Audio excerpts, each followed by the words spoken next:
today we have Silke Helfrich. She has been one of the speakers of today in Terra Futura, and we wanted to make her a little interview for our listeners and all the people who are here in Terra Futura. So maybe please start by introducing yourself, and then we will start with the first question. My name is Silke Helfrich. I'm German. Actually, I was born in East Germany. Then I've been living for quite a while in Latin America. I now came back and work as an independent, as freelance on the commons, on the very idea of the commons, with small international group which is called Commons Strategies Group. Okay. Now maybe tell us a little bit about what the commons are.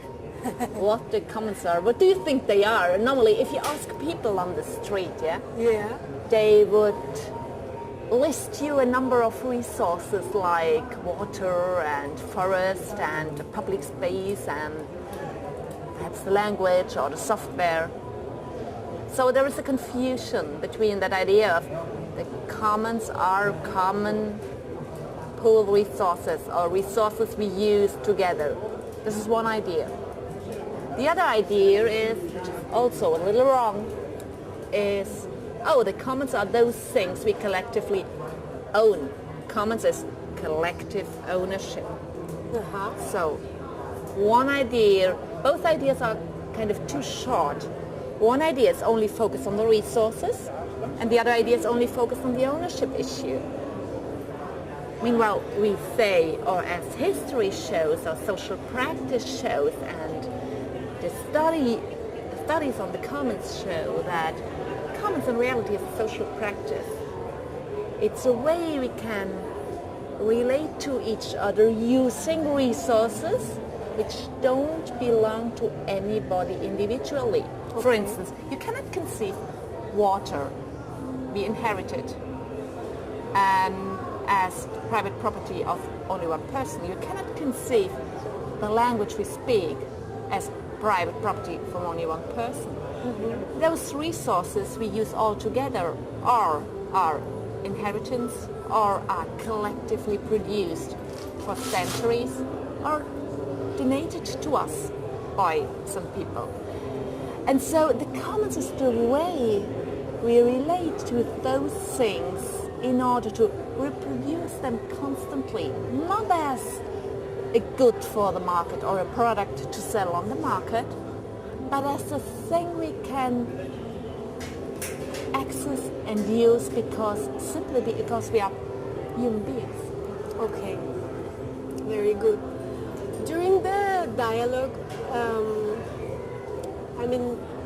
you explain how all of us, like everyday people, should be sensitive and kind of change not only our discourse but also our way of seeing how we live. Seeing the world and our way of thinking, exactly. So maybe can you share with us some, I wouldn't say advices, but share with us how do you think we everyday people who are maybe not that engaged in ecology or politics, but everyday people, how can we start changing our vision of the world, start seeing ourselves as like participative actors in this commons way of thinking?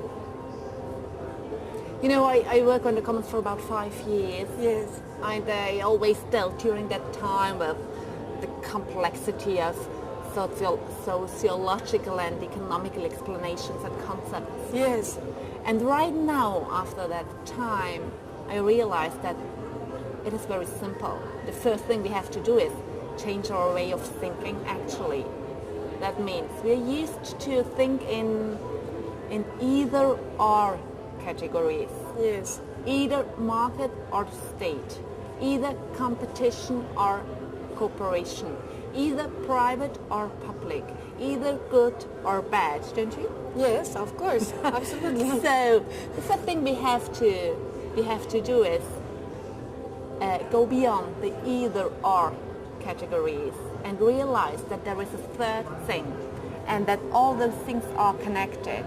It's not my interest against the collective interest. It's that the personal enhancement of other people is a condition for my enhancement, and vice versa. That means I depend on the well-being of the society around me. If not, I'll be bad as well. If society is bad, my life will be bad as well. And vice versa. I can contribute to the well-being of the collective, and my life will be better as well. So all those things are connected. And beyond market and state, there's the community, there's society.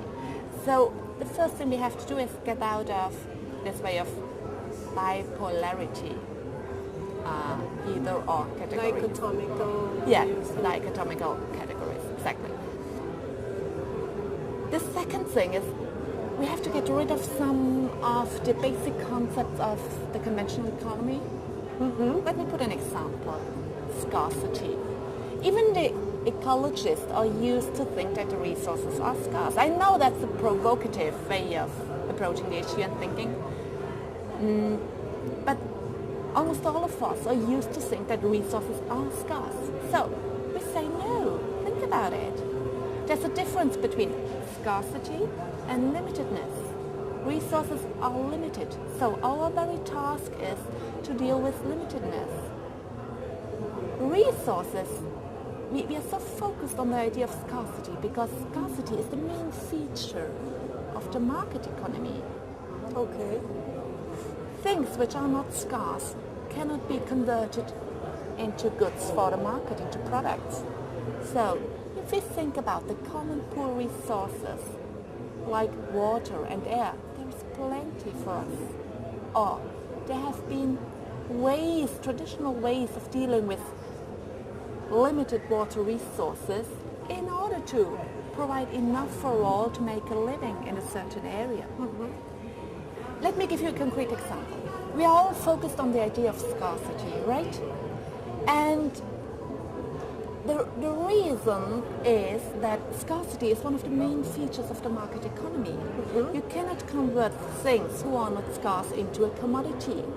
You cannot produce and sell things on the market which are not scarce, which are available for everybody. So, but if we think of the resources, the collective resources we are talking about, like water, what is the reason why we learned to buy and drink bottled water? Until a few years ago, there was enough drinking water for all of us without being forced to buy it on the market. Or what is the reason why ideas, digital resources, software code is made scarce? Because it isn't scarce by nature. The reason is that they want to make a commodity out of it and sell it on the market. So scarcity is so omnipresent in our minds because it's the very feature, the basic feature of the market economy. Okay. Let it put it this way. Let's do a slight shift. That's the proposal of the Commons. The shift is, instead of scarcity, let us think about limitedness. Natural resources are limited. So the only task for us, is to deal with limitedness. And then we can learn from experiences from all over the world, as Commons research, for instance by Nobel Prize Elinor Ostrom, has shown, that people, communities are able to deal with limitedness. Let us have a look at history, and then we will learn that there have been plenty of ways to deal with limitedness, to find rules and norms to deal with limitedness. And if we take this idea of limitedness serious, we will realize that dealing with limited resources, rely on the resources we have available where we live, and not rely on the resources of others, which are others, somebody else's commons,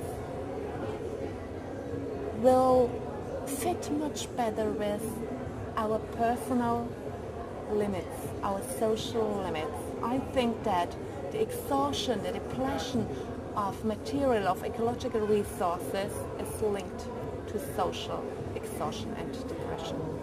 Okay. I think we ran out of time, but thank you very much for this little interview. And thanks to all of you for listening to us.